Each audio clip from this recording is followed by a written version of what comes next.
you'll notice it doesn't say conditions for forgiveness. This is conditions for a relationship. And it's really important to separate the two. Forgiveness does not require that you stay in relationship with somebody. However, people that struggle with forgiveness are really conflicted a lot of times because they want to stay in relationship with a person that's harmed them.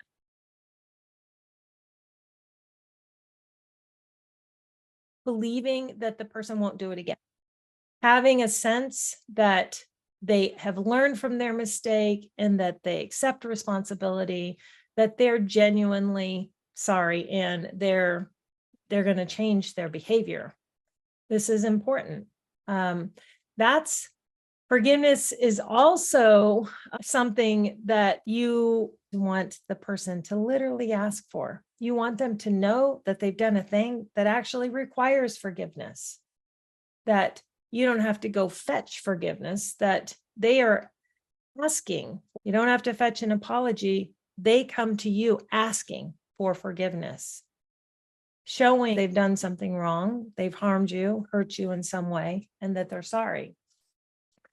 And you also want empathy and compassion. There has to be a felt sense that this person gets it on an emotional level, that what they did hurt you. That's what's believable. Apologies don't work if they're not believable. I'm sorry that thing I did hurt you. That doesn't feel like an apology. It feels like an observation. I did a thing and you kind of hurt yourself against that thing, versus, wow, I can't believe I did this thing. And I know that it was really hurtful for you. And I am really struggling with the fact that I did the thing that hurt you. And I really, really, really don't ever want to do that again. And I see how it would be really painful if you had done that to me. And I am very sorry. So there's a sense of connectedness emotionally to the thing that you're apologizing for. These are conditions that are appropriate for you to expect in order to stay in relationship with somebody who has harmed you, I should say. Some more conditions are that they are willing to have open and honest communication about whatever it is that happened. And here's a funny thing about communication and forgiveness and apology and remorse and repair. Shame often gets in the way. It's very difficult to talk about something you've done that has harmed somebody you love when you feel ashamed. And so this may not happen immediately. You may be met with defensiveness and justification and stories, depending on the severity of the wound. But most people in a relationship are not out to hurt each other. And so if a thing has happened and it has been hurtful, there's an immediate sense of defensiveness sometimes people feel. And so it may not be open and honest communication right out of the gate. That would be dreamy. That would be ideal. Sometimes it takes a minute for a person to settle into their own responsibility for what's happened, what they've participated in.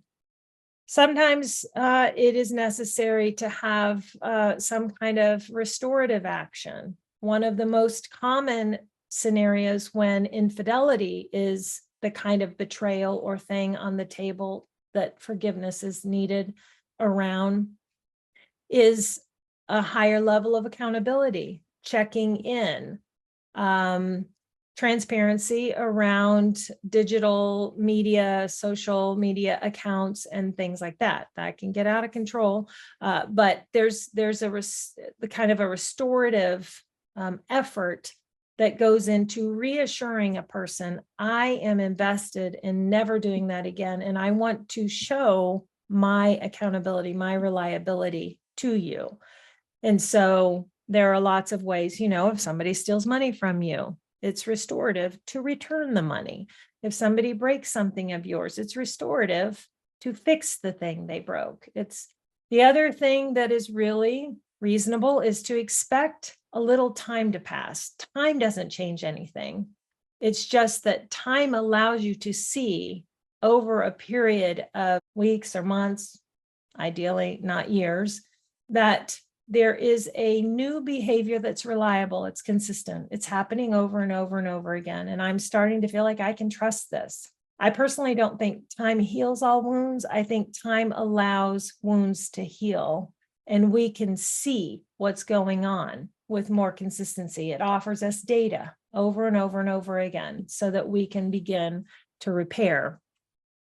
And then you're going to need to find a way to make peace with what happened, to find closure within yourself.